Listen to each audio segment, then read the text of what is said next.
Social Studies, Chapter 19, Fighting Shifts to the South, Another Plan. While the Continental Army regrouped at Valley Forge, the British generals made another plan to win the war.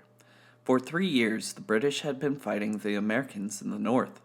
They had won nearly all of the battles, so they weren't losing the war, but that didn't mean that they were winning it either.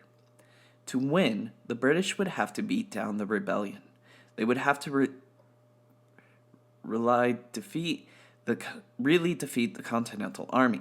Every time the British had a chance to do that, though, General Washington and his army managed to slip away. British military leaders were frustrated in their efforts to defeat the Continental Army. The British generals thought, suppose we shift the battle to the south. That would give us several advantages. For one thing, most of the Continental Army is in the north. We will catch them off guard. Also, there are many loyalists in the south, including enslaved African Americans. They will help us with food and supplies.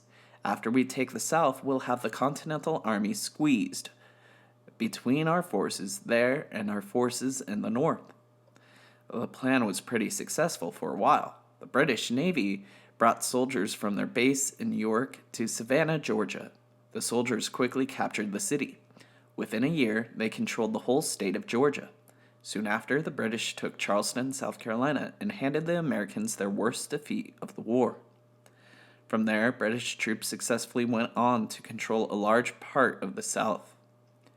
However, the British were still not able to crush their enemy. American military commanders in the South followed George Washington's strategy. Small battles, yes.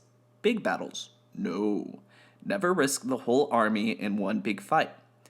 Also, Southerners knew their land better than the British did. They set up secret bases in the swamps of South Carolina. They came out of the swamps to attack small groups of British soldiers. Then, as suddenly as they had appeared, they were gone. Even though there were no large-scale battles, the fighting was at times fierce, with many casualties and some acts of cruelty. This kind of hit-and-run fighting is called guerrilla warfare. A general named Francis Marion was so successful at it that he became known as the Swamp Fox. The British armies won many small battles, but they could never catch up to the American forces to defeat them in a big one. In time, the Americans began to win their share of the battles. War in the West. Meanwhile, in the West, a young Virginian named George Rogers Clark attacked several British forts that had been built near tributaries of the Ohio River. The British had used their presence and their interest in trade in the West to gain support from Native Americans. However, American settlers saw the British and the Native Americans as a threat. On July 4th, 1778, Clark and a company of 175 Virginia militiamen captured the first of the British forts without firing a single shot. Later, Clark captured 2 more. His victories drove the British out of a part of the land between the Appalachian Mountains and the Mississippi River. A victory at sea. The tiny American Navy, of course, was no match for the great British fleet.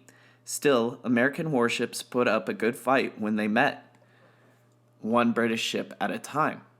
John Paul Jones was the commander of the American ship Bonhomme.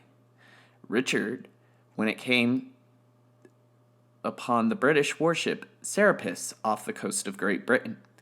The 2 ships opened fire. Soon, the deck of the American ship was in flames.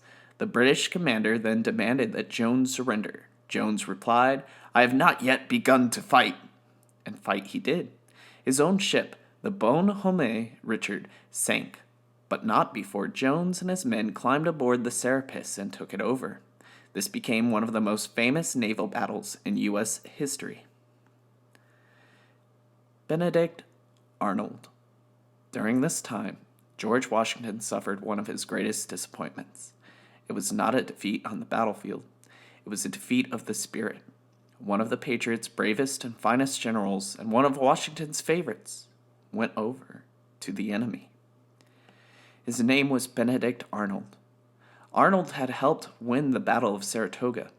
He had been promoted to general. His future in the American army was bright. In 1780, General Washington placed Benedict Arnold in command of West Point, a fort of the Hudson River. Despite his success, Benedict Arnold did not feel appreciated enough. He also liked to spend more money than he could afford on luxuries, so in exchange for a large sum of money, Arnold agreed to turn over West Point to the British. The plot was discovered in time, but Arnold himself escaped and joined the British forces. Americans were shocked to learn of Benedict Arnold's treason.